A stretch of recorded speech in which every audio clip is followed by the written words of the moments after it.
Ikaw, Tinyente, ano ang inyong pinaglalaban?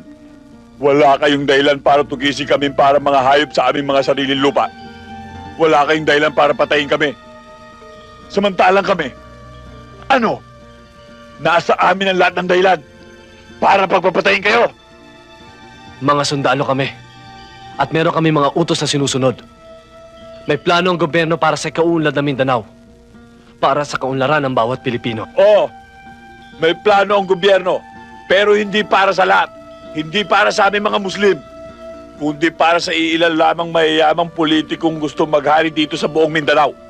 Mga politikong sakim. Tingnan mo, Tinyente, kung sino nagmamayari ng malalaking lupain dito.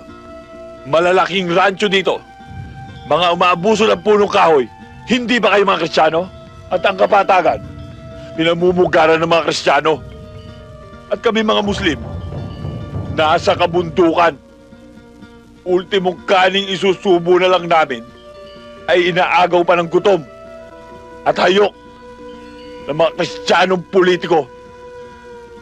Buddy, hindi ito personal na labanan ng mga Kristiyano at mga Muslim. Ito'y labanan ng mga prinsipyo. At kayong mga sundalo, hanggat nagpapagamit kayo sa nakatataas sa inyo, sa mga taong may katungkulan sa politika, marami pang walang malay at walang kinalaman ng malalagas. Tinyente, kaya kami bumaba at nakilahok sa usapang pangkapayapang ito ay upang maparating namin sa gobyerno kung anong dahilan kung bakit kami nakikipagdigmaan sa inyo. Makakaasa ka, Commander. Magandang araw sa iyo, Tinyente.